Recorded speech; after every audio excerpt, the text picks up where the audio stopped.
squeeze here. Good night, bonsoir, good evening. I'm so glad that you made it.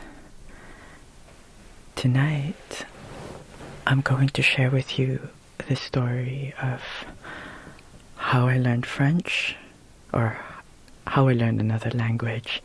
I think what we're going to cover today can be applied to any language, and hopefully I can teach you a thing or two if you're trying to learn French language or any other language. But before we begin, I just want to say welcome and thank you so much for tuning in. I have here, before we get started, some vin rouge, red wine.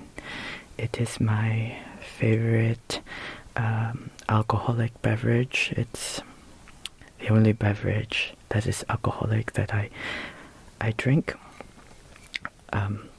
partly because I'm quite sensitive to alcohol, so I am very picky, and red wine is the only wine that I like. So why don't I pour you some and we can begin. Okay, so this wine is my favorite, Cabernet Merlot, and this is a gift from our friends from the Holland Marsh. Okay, let's see, let's try to open. I really think that it's kind of really nice to have what is called a circulatory tonic. That is something that will help ease the circulation and blood flow through the brain while we are learning.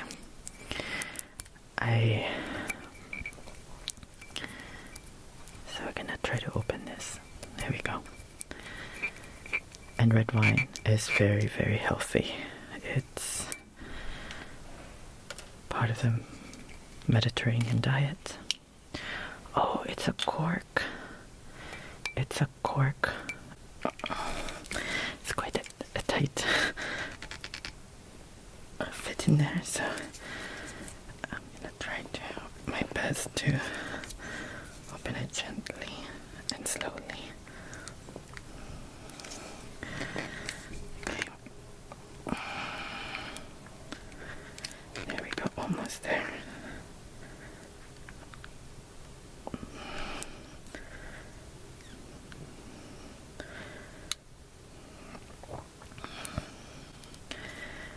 Alright, so just put this aside.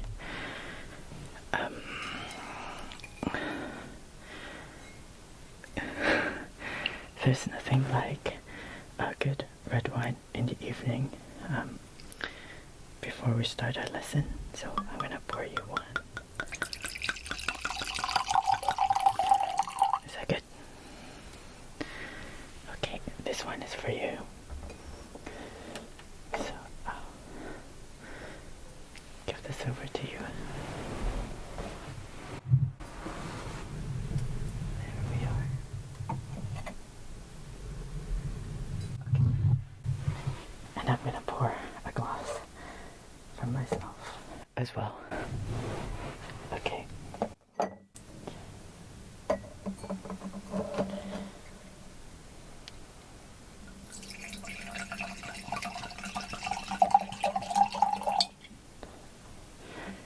There we are.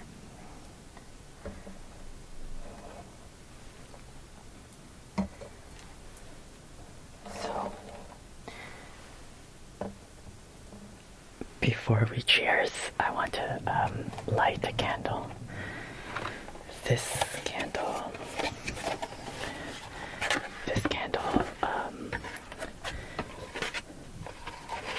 my friend Janessa and I made these together, and we are actually selling them, so you can purchase them in the description link below. There's several aromas. Tonight we're gonna go with vanilla. Vanilla is quite fitting for the story that we're going to read. Okay, so here we go.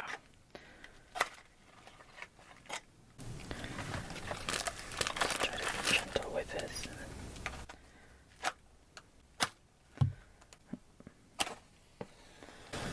There we go.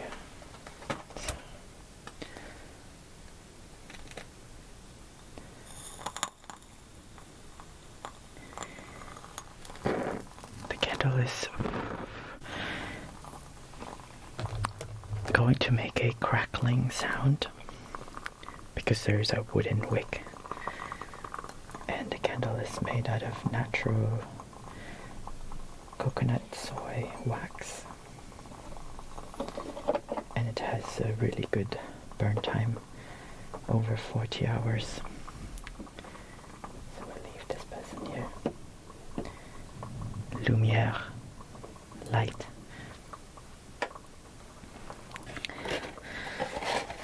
Candle. Candle is in French bougie, so that's where the brand came from.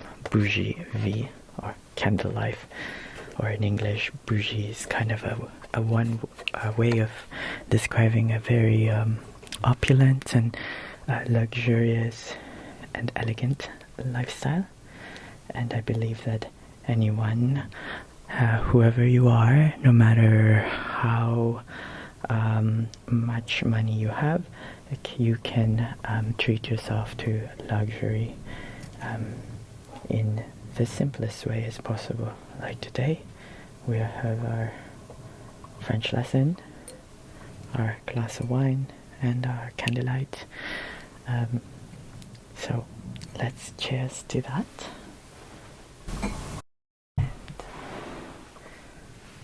Let's give a taste. Okay.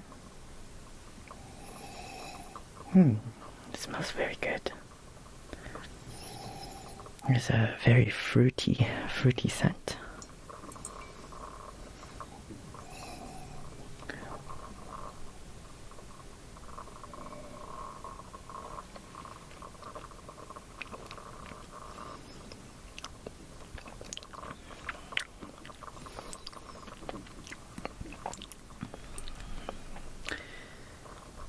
It's a nice taste. It's gentle.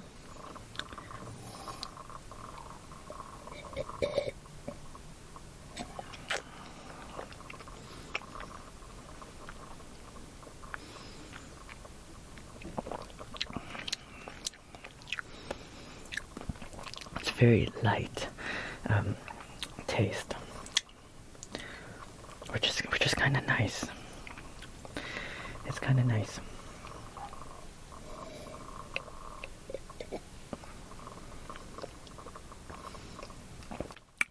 So we're going to enjoy this together. So before we begin our French lesson, I want to share with you how I learned the French language. Firstly, I want to let you know that I'm not a French teacher. I'm not an expert in the language by all means. And the way I learned French is quite unconventional. So my teaching methods will be a little bit unconventional. And no way am I fluent in French, but I can understand and I can be understood. And that is the most important thing about learning a language. You can learn all the rules and all the grammar and all the spellings, and you can go down the rabbit hole with language learning, but if you cannot understand and if you cannot be understood, then there's a problem in the communication. So communication is the transferring of information from one person to the other, and along the lines there can be some misinterpretation on the receiving end, or miscommunication on the person sending out the information. So there's two ways there could be miscommunication, in the sender and onto the receiver. So the purpose of learning a language is to make those passage of communication from one person to the other as smooth and as fluid as possible. So I'm going to bypass a lot of the things that make language learning very difficult. Things such as grammar and spelling, I'm not going to touch base upon. What I'm going to mainly focus on is verbal communication, spoken language, the everyday French that you would require to use. So, having said that, we are going to focus on being understood and understanding. And that's really the first step of learning any language.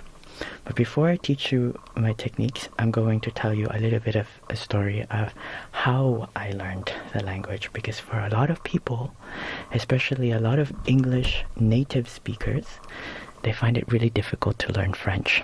For many reasons. It could be the pronunciation, it could be the speed of how it is spoken, and the various accents that doesn't really exist in English. For myself, I found French really difficult because I arrived to Canada when I was 11 years old. So my first language was not even English. My mother language is Tagalog. Tagalog is an official language that is spoken in my birth country, the Philippines. And the Philippines has over 100 languages. So I only learned one, which is Tagalog, which is the main language that's spoken in the capital region. Elsewhere, they speak various different languages. And then I learned English, which are very different from Tagalog. So when I arrived here to Canada, in Canada, both English and French are official languages. So I had to learn English and also French. Now, the tricky thing is that I moved to Toronto. Toronto is a very diverse and metropolitan city, and it is also a very English-speaking city, meaning that French was not spoken frequently. There are few French people here, but there are many people from all around the world, and I can bet you that there are more people speaking these other languages from different parts of the world than French. The majority of French speakers in Canada are situated in a province called Quebec. If you look over here in the map, you will see Quebec is right beside Ontario, which is where Toronto is situated. And Quebec is quite large if you can compare Quebec to France. France is very small compared to Quebec. And there are also a lot of French-speaking people in the province of New Brunswick, on the eastern Maritime, south of Nova Scotia, and parts of northern Ontario and scattered throughout Ontario. As you move westwards, the provinces there begin to speak less and less French, as there are less and less French influence. The history goes that from Quebec all the way down to Louisiana was Nouvelle France, like New France. So, that's just a little history lesson. So what happened when I arrived here? I had to learn how to quickly speak English, although I learned English in the Philippines as well, because English happens to also be an official language of the Philippines. That's another story, but I did come here with some background knowledge in English. But French was particularly difficult because I was enrolled in a Catholic school with a majority of Italian population going into that school. So they asked us to learn French and English. So you can kind of imagine how difficult it is as a newcomer to a new country and a new culture to learn two new languages, and on top of that they expect you to be at, when I arrived here, was grade 7, grade 8, at that level of grade 7 and grade 8, so I didn't even know how to count in French. I didn't even know what the colors were in French, and already I was being asked to write sentences and paragraphs and tell stories in the language. So as you can imagine, I quickly detested the language. I didn't like French. I didn't like it at all because it was so difficult and the expectation was so high. So it wasn't until much later on in life that I began to be interested in the French language. And it mustn't have been until maybe when I was around 20 years old. So I arrived in 11, so 10 years later, I began to show interest in the language. Thanks to this book, which we're going to be studying tonight. This is Petit Prince by Antoine de Saint-Exupéry. He's the person who wrote this book. I fell in love with the book and immediately I wanted to learn French. So I opened my dusty French vocabulary and tried to learn. After that, it's been more than a 10-year journey to learning the French language. And what I can tell you is that learning a language takes time and it takes love. You must love the language and the culture, some parts of the culture, maybe not all of it, but some parts of the culture, for you to fully immerse yourself into the language, because the culture and the language are not separate. And if you try to learn the language without the culture, then it's going to be really difficult, because you're going to be thinking in your mother tongue rather than the language that you're trying to learn. So in order to speak French, you have to think like a French person.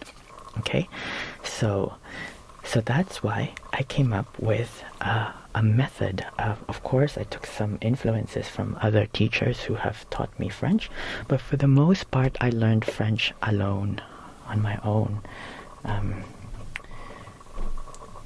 Because when I was 20, I was already out of school. So I started by trying to immerse myself to the language as much as I can. I tried to listen to the French radio and watch French television. And I concluded that in order for you to learn a language, it must stick to your memory.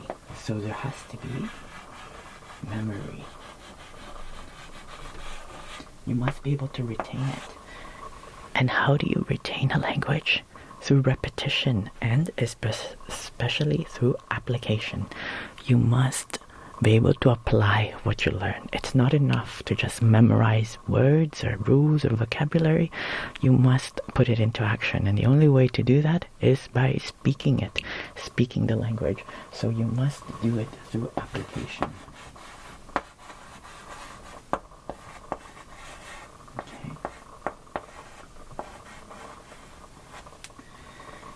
That is the most important part of learning any language. It must be integrated and immersed into your life for you to be able to retain it, because you can memorize as many words and as many phrases, but if you're not using it, you are going to forget it.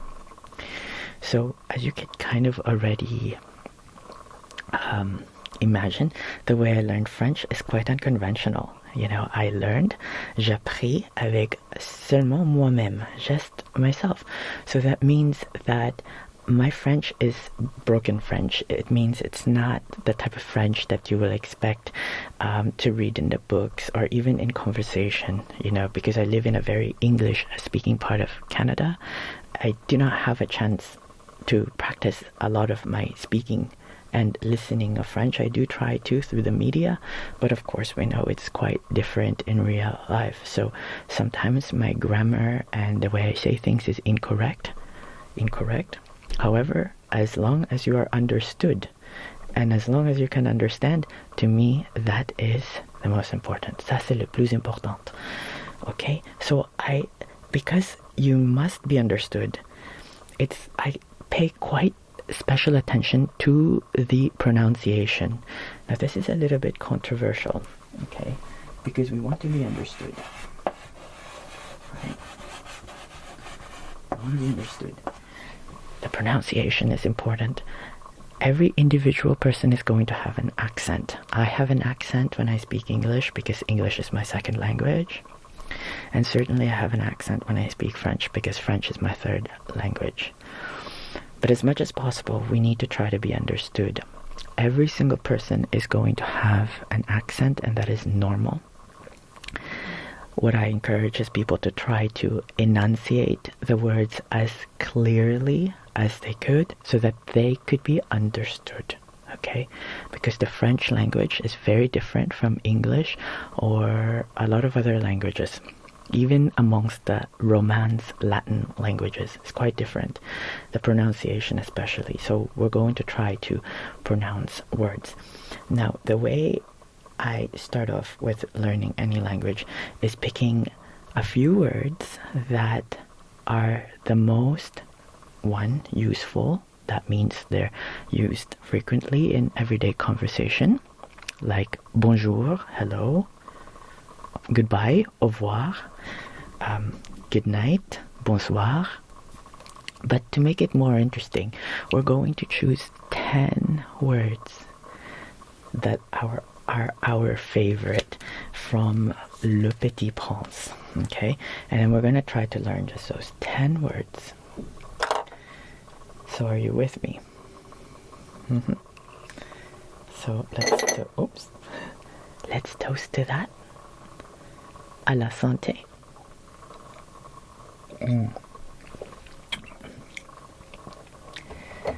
So let's begin.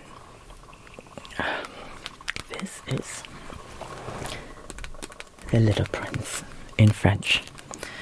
We are going to immerse ourselves into the language. Le Petit Prince.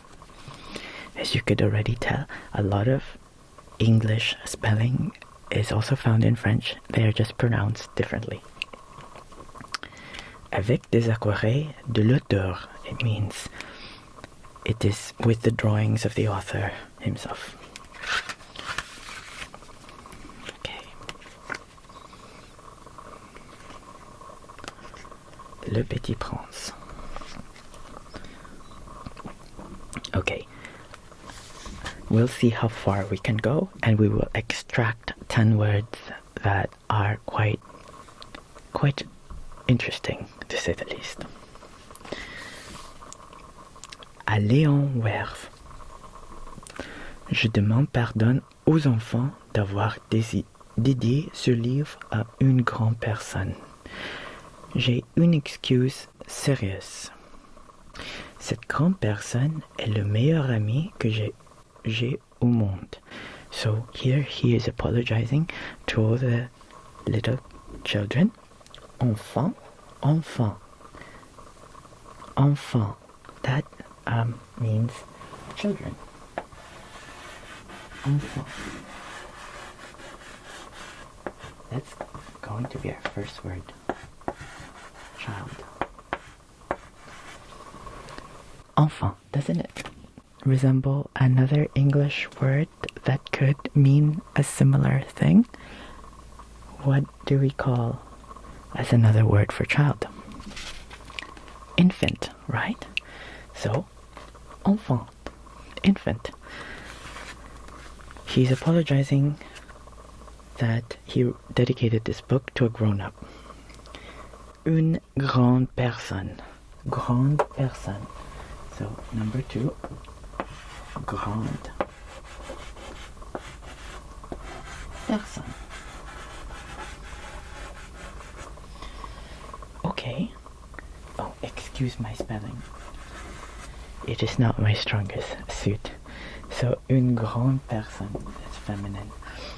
So in French, there is feminine and masculine, but don't worry about that too much.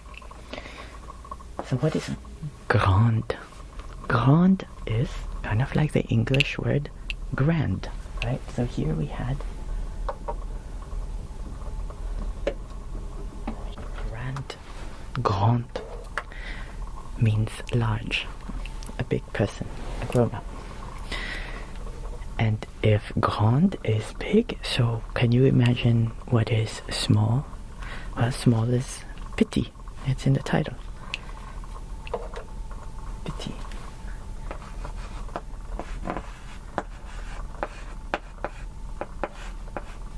This is masculine. Small. Petit. Petit. Petit. Do you notice something kind of funny here? Why is it not petite? Right? It's petit. It's petite if it's feminine, but in this case, in French, we often don't pronounce the last word. So in this case, it's just petit. Enfant, right? We don't say enfant, like infant, the way we say in English. We kind of omit that. And you'll see why when we create liaison, or when we put two words together, it kind of makes it a little bit easier to roll in the tongue. For now, the most important thing is to understand and to be understood. So now we understand 3 words a little bit more, because a lot of them kind of are spelled the same as English, and we can be understood because we are kind of pronouncing them as best as we could. So why is he apologizing? Cette grande personne peut tout comprendre, même les livres pour enfants. J'ai une troisième excuse. Cette grande personne habite la France, où elle est femme et foi. Elle a bien besoin d'être conseillée. Si toutes ces excuses ne suffisent pas, je veux bien décider ce livre à l'enfant qu'a été autrefois cette grande personne. Toutes les grandes personnes ont d'abord été des enfants, mais peu d'être elles en souvient. Je corrige donc ma dédicace à Léon Wers quand il était petit garçon. So here he gave us a bunch of excuses, a bunch of reasons as to why he dedicated this book to his friend, and most of it is because this person is not in a good place. But if he should dedicate this, it should be dedicated to Leon when he is a child. So this book is already beginning to open itself to what this is about. Ok. Lorsque j'avais 6 ans, j'ai vu une fois une magnifique image dans un livre sur la forêt vierge qui s'appelle Histoire vécue. Ça représentait un serpent boa qu'il avait un fauve. Voilà la copie du dessin. On disait dans le livre, les serpents boa avalent leur proie tout entière sans le mâcher. Ensuite, ils ne peuvent plus bouger. Ils dorment pendant les 6 mois de leur digestion. J'ai alors beaucoup réfléchi sur l'aventure de la jungle. Et à mon tour, j'ai réussi avec un crayon de couleur à tracer mon premier dessin. Mon dessin numéro 1. Il était comme ça. J'ai montré mon chef d'œuvre aux grandes personnes et je leur ai demandé si mon dessin leur faisait peur. Elles m'ont répondu: pourquoi? Un chapeau ferait-il peur? A hat would cause me to be scared. Yes, the drawing. Non, mon dessin ne représentait pas un chapeau, il représente un serpent boa qui digérait un éléphant. J'ai alors dessiné l'intérieur de serpent boa afin que les grandes personnes puissent comprendre. Elles ont toujours besoin d'explications. Mon dessin numéro 2 était comme ça. Right, this is number 2, drawing number 2. So he read the adventures of the jungle and he saw this magnificent drawing of a boa constrictor consuming its prey. He tried to redraw it, but this is his drawing, and a lot of the grown-ups thought that it's just a hat. Why am I going to be scared of that? So he tried to draw it from the inside out. You could see the elephant. Les grandes personnes m'ont conseillé de laisser de côté le dessin de serpent boa ouvert ou fermé et de m'intéresser plutôt à la géographie. à l'histoire, au calcul et la grammaire. C'est ainsi que j'ai abandonné à l'âge de 6 ans une magnifique carrière de peintre. J'avais été découragé par l'insuccès de mon désir numéro 1 et de mon désir numéro 2. Les grandes personnes ne comprennent jamais rien toutes seules et c'est fatigant pour les enfants de toujours leur donner des explications. So at the age of 6, he gave up his drawing career, or his career as a painter, because it's very tiring for children to explain over and over again to grown-ups. J'ai donc dû choisir un autre métier, et j'ai pris piloter des avions. So instead, he decided to become a pilot. J'ai volé un peu partout dans le monde, et la géographie, c'est exact, m'a beaucoup servi. Je savais reconnaître du panier Goodway, la Chine, de l'Arizona. C'est très utile. Ils l'ont égaré pendant la nuit. J'en suis eu au cours de ma vie des tasses de contact avec des tasses de gens sérieux. J'ai beaucoup vu chez les grandes personnes. Je les ai vus de très près. Ça n'a pas trop amélioré mon opinion. Quand j'en rencontrais une qui me passait une peu lucide, je faisais l'expérience serait de mon désir numéro 1 que j'ai toujours conservé. Je voulais savoir si elle était vraiment compréhensive, mais toujours elle me répondre. C'est un chapeau. Alors, je ne lui parlais ni de serpent boa, ni de forêt vierge, ni d'étoiles. Je me mettais à sa portée. Je lui parlais de bridge, de golf, de politique et de cravate. Et la grande personne était bien contente de connaître des hommes aussi raisonnables. Every time he shows his drawing to grown-ups, they say it's the same thing. It's just a hat. J'ai aussi vécu seul. I lived alone, sans personne avec qui parler véritablement. Jusqu'à une panne dans le désert de Sahara, il y a 6 ans. Quelque chose s'était cassé dans mon moteur, et comme je n'avais avec ni mécanicienne, ni passagère, je me préparais à essayer de réussir toute seule. Une réparation difficile, c'était pour moi une question de vie ou de mort. J'avais à peine de l'eau à boire pour 8 jours. Le premier soir, je me suis donc endormi sur le sable à 1000 milles de toute terre habitée. J'étais bien plus isolé qu'un naufragé sur un radeau au milieu de l'océan. Alors, vous imaginez ma surprise au lever du jour quand une drôle de petite voix m'a au lever du jour quand une drôle de petite voix dans mon réveil. Elle dit « S'il vous plaît, désigne-moi un mouton. » Hein? Désigne-moi un mouton. J'ai sauté sur mes pieds comme si j'avais été frappé par la foudre. J'ai bien frotté mes yeux. J'ai bien regardé. Et j'ai vu un petit bonhomme tout à fait extraordinaire qui me considérait gravement. Voilà le meilleur portrait que plus tard j'ai réussi à faire de lui.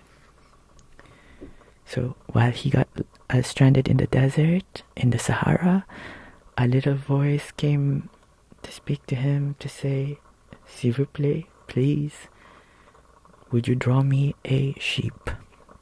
And this is how he looks like. Voilà le meilleur portrait que plus tard j'ai réussi à faire de lui. Mais mon design, bien sûr, est beaucoup moins ravissant que le modèle. Ce n'est pas ma faute. J'avais été découragé dans ma carrière de peintre par la grande personne à l'âge de 6 ans. Et je n'avais rien appris à dessiner sauf les bois fermés et les bois ouverts. J'ai regardé dans cette apparition avec des yeux toutes rondes d'étonnement. N'oubliez pas que je me trouvais à 1000 milles de toute région habitée. Or mon petit bonhomme ne me semblait ni égaré, ni mort de fatigue, ni mort de faim, ni mort de soif, ni mort de peur. Il n'avait rien l'apparence d'un enfant perdu au milieu du désert, à 1000 milles de toute région habitée. Quand le réussi enfant a parlé, je lui dis, « Mais qu'est-ce que tu fais là? » So, he's astonished by this little man, little boy, un bonhomme, who is not afraid, not hungry, not thirsty in the middle of the desert. Mais qu'est-ce que tu fais là? What are you doing here? Elle me répétera alors tout doucement comme une chose très sérieuse. S'il vous plaît, désigne-moi une mouton. Now that's the second time we heard that. S'il vous plaît. I want to write that down. An apostrophe. S'il vous plaît.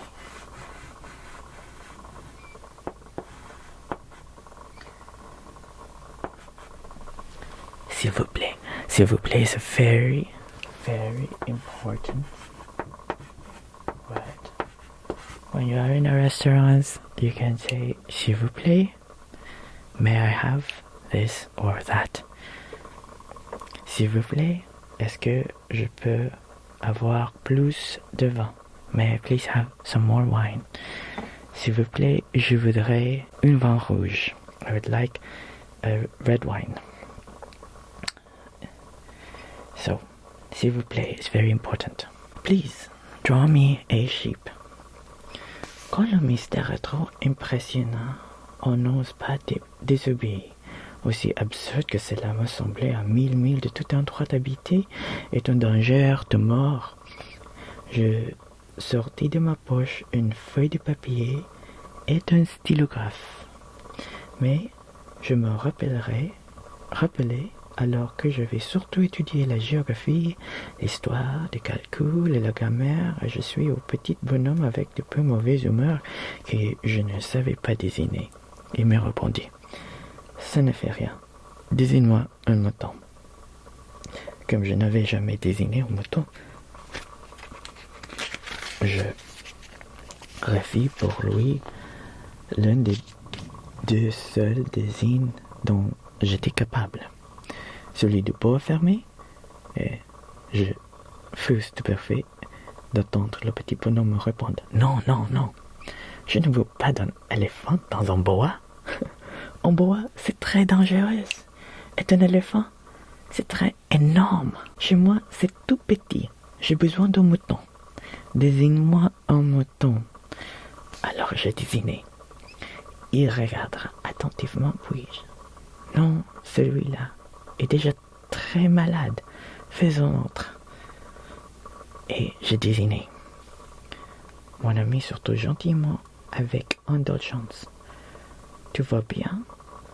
Ce n'est pas un mouton, c'est un bélier.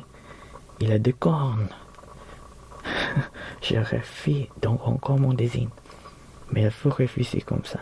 Le président, Sylvain, c'est trop vieux. Je veux un mouton qui vive longtemps.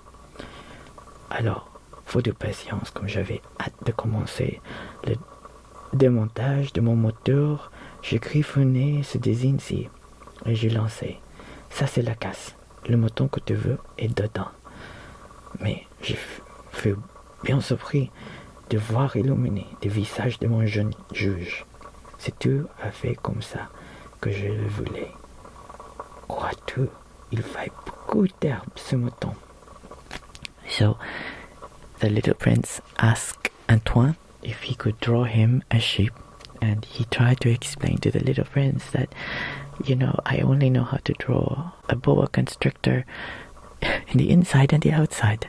And the little prince was not happy, so Antoine tried to draw 3 different sheep. Each one the prince was not satisfied, so finally he drew a box, a crate, and he told the little prince that the sheep that you want is inside. And finally the little prince was satisfied. Pourquoi? Parce que chez moi, c'est tout petit. Chez moi, c'est tout petit. In my place, it's very small.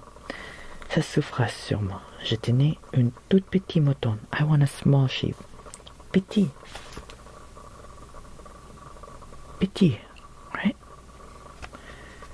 Small. Grand, big, petit, small. Ok. Il pencha la tête vers le design. Pas si petit que ça. Tiens, il est endormi. Et c'est ainsi que je fis la connaissance de Petit Prince. And that is how I met the little prince. Okay.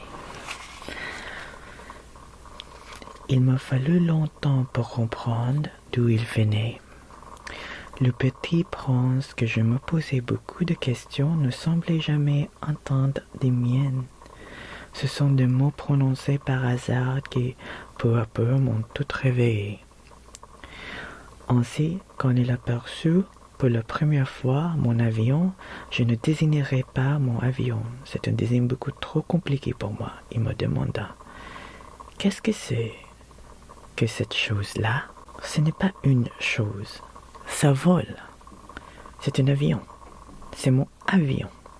Et j'étais fier de lui apprendre que je volais. Alors, s'écrire comment? Tout est tombé du ciel? Oui, fis-je modestement. Ah, ça c'est drôle. Et le petit prince eut un très joli éclat de rire que mérita beaucoup. Je désire que l'on prenne mes malheurs au sérieux. Puis il ajouta. Alors, toi aussi tu viens du ciel? De quelle planète es-tu? J'entrevis aussitôt une lueur dans le mystère de sa présence et interrogeai brusquement. Tu viens donc d'une autre planète? Mais il ne me répondit pas. Il hochait la tête doucement tout en regardant mon avion. C'est vrai que là-dessus tu ne peux pas venir de bien loin. Et il renforça dans une rêverie que dura longtemps. Puis, sortant un mouton de sa poche, il se plongea dans la contemplation de son trésor. So, he tried to explain to the little prince that he fell from the sky, from his airplane, but the little prince didn't understand. The little prince is asking him, which planet are you from? Vous imaginez combien j'avais pu être intrigué par cette demi-confiance sur les autres planètes. Je m'enforçais donc d'en savoir plus long. D'où viens-tu, mon petit bonhomme? Where are you from, my little man? Où est chez toi? Where is your place? Where is your home? Où veux-tu emporter mon mouton? Where are you going to bring my sheep? Il ne me répondit après un silence méditatif. He didn't reply. Instead, he gave a long silence. Ce qui est bien avec le casse que tu m'as donné, c'est que la nuit, c'est lui sa froide maison, bien sûr, et si tu es gentil, je te donnerai aussi une corde pour l'attacher pendant le jour. Et un piquet. La proposition parut choquer le petit prince. L'attacher? Quelle drôle d'idée. Mais si tu ne l'attaches pas, il ira n'importe où et il perdra. Et mon ami est un nouvel éclat de rire. He tried to draw a kind of a leash for the sheep so that he doesn't lose the sheep, but the little prince just laughed. Mais où il est? Where is he going? N'importe où. Doigt devant lui. It doesn't matter where, right? Alors le petit remarqua gravement. Ça ne fait rien, c'est tellement petit chez moi. That's not gonna happen, because my place is very, very small. Et avec un peu de mélancolie, peut-être, il ajouta. And then sadly he said, trois devant soi, on ne peut pas aller bien loin. To the right, he's not going very far.